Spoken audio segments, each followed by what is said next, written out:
이 교화형이 무슨 의미를 갖고 있는지, 징역형이, 그리고 사형이 무슨 의미를 갖고 있는지 전혀 이해를 못하고 있어요. 그래서 장제원 의원의 말대로 법원이 사형을 선고하잖아요. 그러면은요, 징역 30년이 아니라 죽을 때까지 징역형을 살 확률도 높아요. 30년 살고 사형. 그러면 지금 박근혜가 69세인가? 66세. 66세 대학이 30이면 96세잖아요. 그 정도 건강하게 나올 수 있겠네요. 그러니까 네. 장제원은 본인들이 그 스스로를 셀프 디스하는 게, 법원이 만약에 이 발언에 확 열받아서 더 심리를 철저하게 해서 이 박근혜라는 사람은 30년 동안 있어도 교화가 안 돼라고 판단을 내렸을 때 교화 불능이야라고 했을 때 사형을 내릴 수 있거든요. 교화 불능일 경우에. 네, 근데 이제 장제원 의원의 지금 이런 스탠스를 어떤 식으로 받아들여야 될지 좀 헷갈립니다, 사실. 이게 박근혜가 탄핵되고 구속까지 되는데 큰 역할을 했잖아요, 장제원이. 맞아요. 그때는 예. 또 딴소리 했었죠. 청문회에서 최순실 국정농단 청문회에서 정말 큰 활약을 했지 않습니까? 근데 지금 와서 박근혜에게 내려지는 이런 구형량들이 뭔가 좀 문제가 있다고 이야기하는 게, 그러니까 박근혜를 좀 봐달라는 뜻인 건지 아니면 차라리 죽이라는 건지. 좀 정확한 의도를 모르겠어요. 그리고 논평 끝에는 법원의 냉정한 판단을 기다려보겠다라고 했어요. 지금 30년 구형이 냉정한 판단이라고 생각을 하지 않는다는 거죠. 뭐 감정적이라고 생각하는 건가요? 징역 30년이라는 검찰의 구형은 이 정권의 구미에 딱 맞는 형량을 선택한 것이다 라고 이야기를 한 것 자체가 계속해서 청와대와 그 사법부가 내통을 해서 이런 구형을 남겼다라고 주장을 하는 거잖아요. 예. 명정님, 이게 그 30년이라는 구형량이 검찰이 구형할 수 있는 최대 형량이라고 들었는데 맞아요? 유기징역형의 최대 형량이고요. 검찰이 구형할 때는. 그리고 사법부가 판단해서 이 사람은 도저히 개전의 여지가 없고 교화가 될 수 없는 사람이야 하면 여기에다가 플러스를 합니다. 50%까지. 그래서 45년까지 가능한 거예요. 유기징역형은 그렇고요. 그 다음에 유기징역형으로도 교화가 안 돼. 그럼 무기징역형이나 사형으로 가는 거예요. 그래서 지난번에 그 어금니 아빠인가요? 네. 예. 이영학 그 사람 사형 구형받았잖아요. 네. 그런 식으로 이 사람은 교화가 불가능한 사람이야 라고 할 때 이 사람은 100년 200년 있어도 교화가 불가능해 하면 선고를 내려요, 법원이. 그러면 사형을 집행하는 날짜는 정해진 게 아니잖아요. 안 정해져 있어요. 그러면은 법무부에서 정해요. 그게 언제다라는 정해진 게 없고. 그게 무서운 거예요. 언제 매일매일 살면서 내일 죽을 수 있어, 그러니까 내일 죽을 수 있어를 수십 년을 사는 거예요. 그러니까 일종의 종신형 효과를 가지고 있어요, 우리나라에. 종신형보다 더 무섭죠. 왜냐하면 종신형은 그래 그냥 여기서 살면 되지 뭐. 나 죽으면 나가겠지. 네. 나 내일 죽을지도 몰라. 모레 죽을지도 몰라를 종신토록 살아봐요. 무슨 꽃가닥 넘어갈 때까지. 굉장히 무서운 거거든요. 그런데 장제원은 그거에 대한 고려나 고민도 이런 맥락도 모르고 본인이 그냥 사형보다 더 잔인하다라고 얘기하는 거는, 이거는 정말 우리 대한민국에서 보면 초딩스러운, 안철수과 비슷한 그 초딩스러운 발언을 하는 거예요. 얼마나 사형이 무서운 건지 몰라요. 본인이 안 들어가 봐서. 실제로 사형수들이 겪었던 그 수기, 그리고 사형수들을 옆에서 보았던 교도관들의 그 수기들을 보면 그런 책으로 나와 있어요. 80년대에 저도 이제 법학을 전공하니까 그 수기들을 많이 봤거든요. 그런데 이 교도관들이 적어놓은 수기를 보면 이런 말이 나와요. 한결같이 사형제도를 없애야 된다. 물론 사형제도로서 받는 이득도 있지만 사형을 당하는 사람은 교수형이거든요. 우리나라는. 예. 우리나라는 뭐 약물형 이런 게 없습니다. 교수형이에요.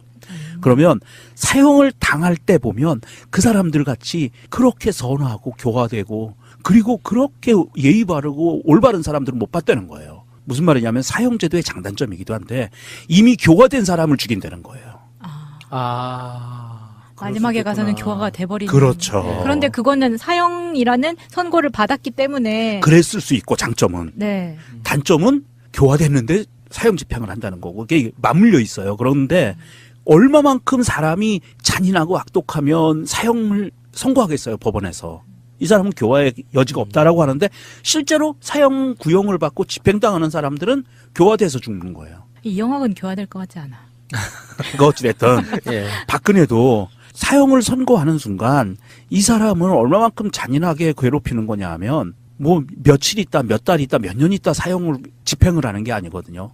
사형 집행은 대한민국을 안 해요. 이미 20년 동안 안 해왔어요. 예. 앞으로도 30년, 50년 동안 안 할 확률이 굉장히 높아요. 90% 이상이에요. 전 세계의 사형 폐지 국가라는 시스템으로 가고 있거든요. 전 세계가. 그러니까 사형을 집행하려면 대통령의 결재가 있어야 돼요. 맞아요. 대통령이 직접 서명을 해야 되거든요. 그래서 박근혜에게 만약에 장제원 말대로 사형을 선고를 하면 정말 박근혜가 백골이 신토대야 나오는 거예요. 그리고 만약에 사형을 선고를 했으면 역풍이 불 것 같아. 지금 불죠. 네, 지금보다 더 많이 막 옹호하는 사람들이 이제 대놓고 네. 사형은 너무 심하지 않냐 이렇게 불 수가 있기 때문에 정작 이 사람들이 원하는 것은 그런 것을 기대하지 않았을까 싶은데 박근혜가 공범이었던 최순실보다 5년을 더 형량을 받은 거잖아요. 검찰에서 구형한 거죠. 네, 검찰에서 구형으로는. 그런데 검찰의 최종 의견의 상당 부분이 박근혜가 검찰에 요청에도 출석하지 않고 재판에도 출석 자체를 거부한 것. 이 태도를, 태도를 문제를 삼았다고 하네요. 그리고 중형을 구형한 이유가 18개의 범죄 혐의 가운데 가장 결정적인 역할을 한 게 뇌물수수. 뇌물에 대해서는 1억 원만 넘어도 최소 형량이 징역 10년이잖아요. 이상. 보통 형법에서는 이렇게 뭐 징역 1년 이하, 몇천만 원 이하의 벌금에 처한다 이런 식으로 대부분 형법이 만들어져 있잖아요.